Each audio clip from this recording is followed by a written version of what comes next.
हिंदी व्याकरण। आज हम क्लास 10 कोर्स बी का चैप्टर मनुष्यता पाठ का थोड़ा सा देखेंगे, इसकी व्याख्या देखेंगे कि इसमें क्या कहा गया है। देखिए, आपके पाठ में है, विचार लो कि मृत्यु है, न मृत्यु से डरो कभी, मरो परंतु यो मरो के याद जो सबे करे सभी, हुई न यो सुमृत्यु तो वृथा मरे वृथा जिए, मरा नहीं वही की जो जिया न आपके लिए, वही पशु प्रवृत्ति है कि आप ही चरे, वही मनुष्य है कि जो मनुष्य के लिए मरे। देखिए, पहले जरा इसके कठिन शब्दों का अर्थ देख लेते हैं। मर्त्य कहते हैं मृत्यु, यो यानी ऐसे, वृथा कहते हैं बेकार, प्रवृत्ति यानी उसकी आदत, प्रवृत्ति।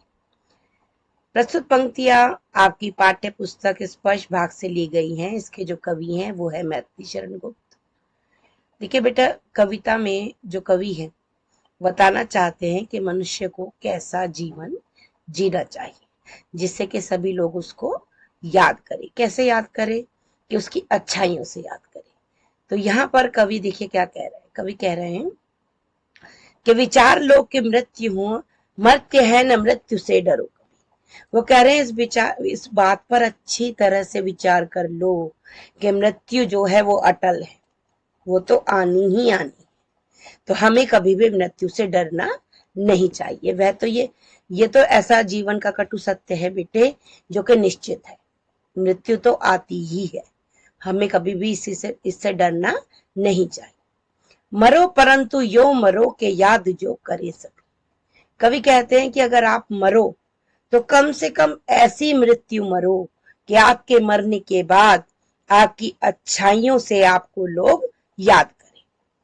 हुई न यो सुमृत्यु तो वृथा मरे वृथा जिए। वो कह रहे हैं अगर आपकी ऐसी अच्छी मृत्यु नहीं हुई, सु कहते हैं अच्छी मृत्यु, यानी कि अगर आप ऐसे नहीं मरे कि लोग आपको याद कर रहे हैं, तो आपका वृथा मरे वृथा जिए, बेकार है। वृथा यानी बेकार, आपका मरना बेकार हो गया, आपका इस जीवन में आकर जीना बेकार हो गया और मरना भी बेकार हो गया। मरा नहीं वही कि जो जिया न आपके लिए, मरा नहीं वही कि जो जिया ना आपके लिए, कि ऐसा जीवन जो मनुष्य सिर्फ अपने लिए जीते हैं, बेकार है बेटे ऐसा जीवन जो किसी और के लिए आप कुछ सोचते ही नहीं। वही पशु प्रवृत्ति है कि आप ही चरे। फिर तो आपका जीवन ऐसा हो गया, सपोज जैसे वो जानवर होता है ना कि जो अपने लिए ही जीता है। पशु प्रवृत्ति क्या होती है? अपने आप ही जीता है, अपने लिए ही चरता है, अपने लिए ही भोजन की तलाश करता है, दूसरों के लिए नहीं सोचता।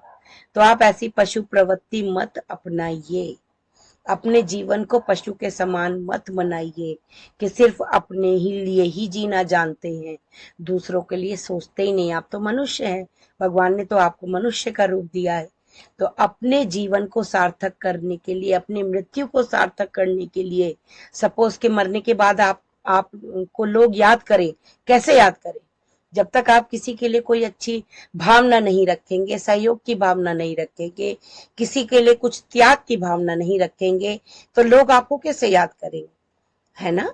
असली जीवन क्या है कि दूसरों के लिए कुछ करके जाएं, ताकि मरने के बाद भी आपको लोग याद करें। वही मनुष्य है कि जो मनुष्य के लिए मरे। असली मनुष्य वही होता है जो दूसरों के लिए कुछ करने का विचार करता है। देखिए, ये कहते हैं, यहाँ से एक बार पढ़ लेते हैं कि कवि कहता है कि हमें ये जान लेना चाहिए कि मृत्यु का होना निश्चित है, हमें मृत्यु से नहीं डरना चाहिए। कवि कहता है कि हमें कुछ ऐसा करना चाहिए कि लोग हमें मरने के बाद भी याद करें। जो मनुष्य दूसरों के लिए कुछ भी नहीं कर सकता, उनका जीना और मरना दोनों ही बेकार है। मरकर भी वह मनुष्य कभी नहीं मरता जो अपने लिए नहीं दूसरों के लिए जीता है, क्योंकि अपने लिए तो जानवर भी जीते हैं। कवि के अनुसार मनुष्य वही है जो दूसरे मनुष्य के लिए, अर्थात मनुष्य दूसरों की चिंता करके करे, और वही असली मनुष्य कहलाता है। तो कवि मैथिली शरण गुप्त कहना चाहते हैं कि अगर जीवन जीना है तो ऐसा जीवन जियो कि लोग आपको मरने के बाद भी याद